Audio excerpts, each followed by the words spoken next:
Why don't vegetables ever throw a party? Because they can't handle their liquor.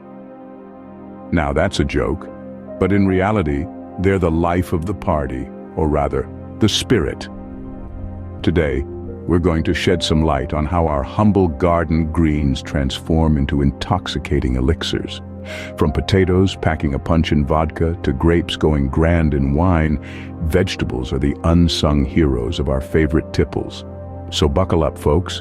We're about to embark on a wild, intoxicating journey from farm to flask. Ever seen a potato do a shot? Me neither, but that's probably because it's busy being the shot. It begins with our humble spud being mashed, then it's off to the fermentation station. Here, the potato mash gets a little tipsy, turning starch into sugar and sugar into alcohol. Think of it as a potato party where everyone gets smashed. Finally, it's distilled into the clear, potent spirit we know as vodka. So, next time you're enjoying a martini, thank your friendly neighborhood potato. How do you know when a grape is drunk? When it's whining. Now let's uncork the secret of making wine. Grapes, crushed underfoot a machine, release their sweet nectar, which then ferments, thanks to our microscopic friends, the yeast. They party hard, munching on the sugar, and their hangover is our gain. Alcohol. But beware, if they overdo it, we get vinegar, not wine. It's the yeast we can do to thank them. So give a toast to the humble grape, the life of the party. What did the corn say when it got made into whiskey? I'm amazing. Now let's husk away the mystery of how corn becomes whiskey. First, corn kernels are ground into meal, then mixed with water and yeast. This mash is then distilled, separating the alcohol from the rest. After a stint in oak barrels, corn has officially transformed into whiskey. It's no small earthquake in the alcohol world. So let's pop a cork and toast.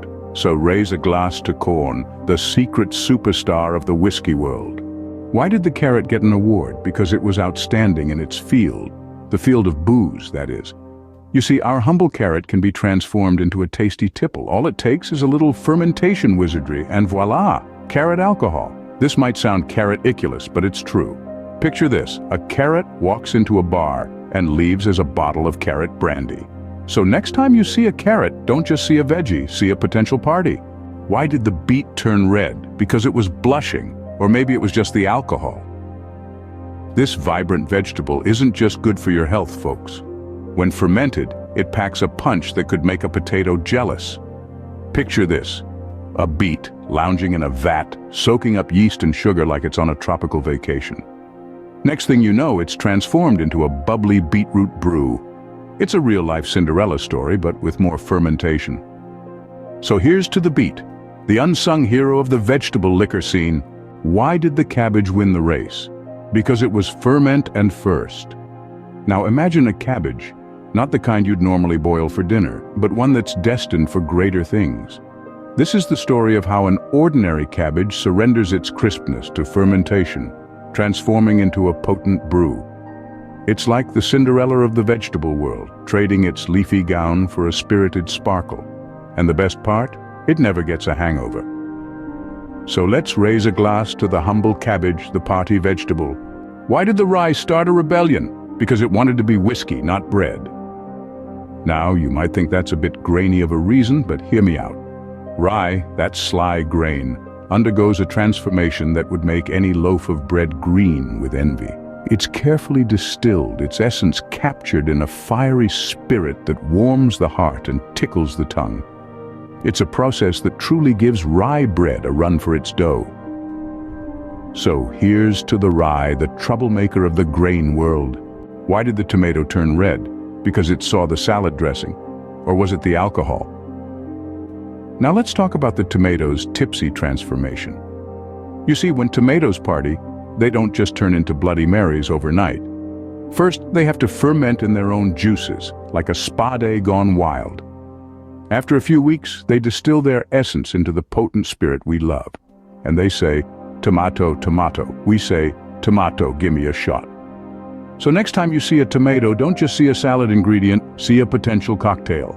Well, folks, we've had quite the journey from the garden to the glass. We've voyaged with the vodka-bound potato, wined and dined with the grape, and had a corny encounter with corn whiskey. The carrot, oh the carrot, it took a boozy detour that had us all in stitches. Then, we rooted for the beet on its spirited journey, and who can forget the cabbage's fermented feet? Quite the bubbly personality, don't you think? The rye, it rebelled, and whiskey was its cry for freedom. The tomato, ever the tipsy trickster, transformed itself into a tantalizing tipple. It's been a hoot, hasn't it? Each vegetable we've encountered has shown us that there's more to them than meets the eye or the taste buds. So remember, next time you're enjoying a drink, you might be toasting with a tomato or partying with a potato. Cheers to that.